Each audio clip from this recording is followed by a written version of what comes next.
आप सभी को दुर्गा नवरात्रि की बहुत बहुत शुभकामनाएं।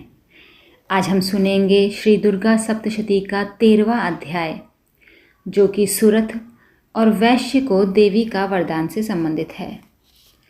जो उदय काल के सूर्य मंडल की सी कांति धारण करने वाली हैं, जिनकी 4 भुजाएं और 3 नेत्र हैं, तथा जो अपने हाथों में पाश, अंकुश, वर एवं अभय की मुद्रा धारण किए रहती हैं, उन शिवा देवी का मैं ध्यान करता हूँ।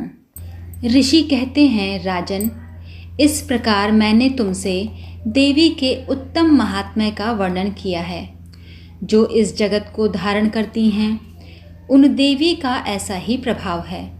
वे ही विद्या उत्पन्न करती हैं।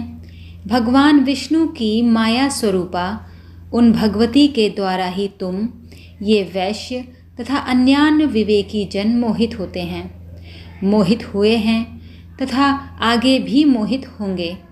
महाराज, तुम उन्हीं परमेश्वरी की शरण में जाओ।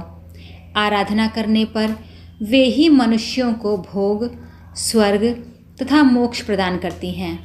मार्कंडेय जी कहते हैं, कुरोष्टुकी जी, मेधा मुनि के ये वचन सुनकर राजा सुरथ ने उत्तम व्रत का पालन करने वाले उन महाभाग महर्षि को प्रणाम किया। वे अत्यंत ममता और राज्यापहरण से बहुत खिन्न हो चुके थे।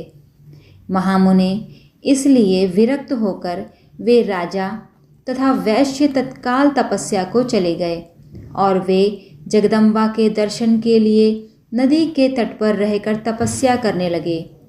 वे वैश्य उत्तम देवी सूक्त का जप करते हुए तपस्या में प्रवृत्त हुए।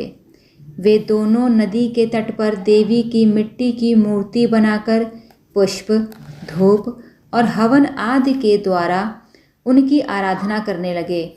उन्होंने पहले तो आहार को धीरे धीरे कम किया, फिर बिल्कुल निराहार रहकर देवी में ही मन लगाए एकाग्रतापूर्वक उनका चिंतन आरंभ किया।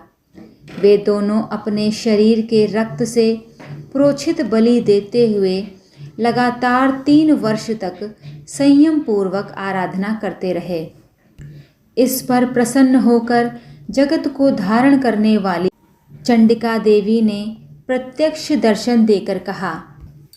देवी बोली, राजन तथा अपने कुल को आनंदित करने वाले वैश्य, तुम लोग जिस वस्तु की अभिलाषा रखते हो वह मुझसे मांगो, मैं संतुष्ट हूँ, अतः तुम्हें यह सब कुछ दूंगी।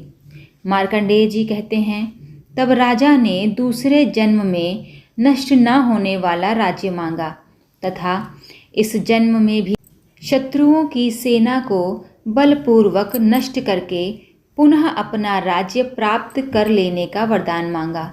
वैश्य का चित्त संसार की ओर से खिन्न एवं विरक्त हो चुका था और वे बड़े बुद्धिमान थे, अतः उस समय उन्होंने तो ममता और अहंता रूप आसक्ति का नाश करने वाला ज्ञान मांगा। देवी बोली, राजन, तुम थोड़े ही दिनों में शत्रुओं को मारकर अपना राज्य प्राप्त कर लोगे। अब वहाँ तुम्हारा राज्य स्थिर रहेगा।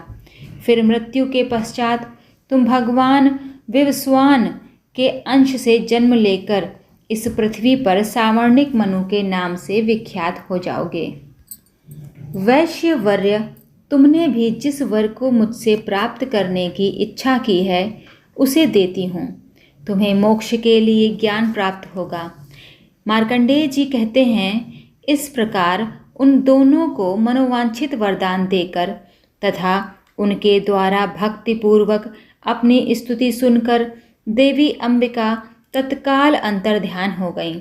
इस तरह देवी से वरदान पाकर क्षत्रियों में श्रेष्ठ सुरथ सूर्य से जन्म ले सावर्णी नामक मनु होंगे। इस प्रकार श्री मार्कंडेय पुराण में सावर्णिक मनवंतर की कथा के अंतर्गत देवी महात्म्य में सुरथ और वैश्य को वरदान नामक 13वां अध्याय पूरा हुआ। तो सभी हाथ जोड़कर प्रेम से बोलिए, जय हो माँ दुर्गा की। मेरी वीडियो को लाइक करिएगा, शेयर करिएगा, मेरे चैनल को अगर अभी तक सब्सक्राइब नहीं किया है तो प्लीज़ सब्सक्राइब कर लीजिएगा। जय माता दी।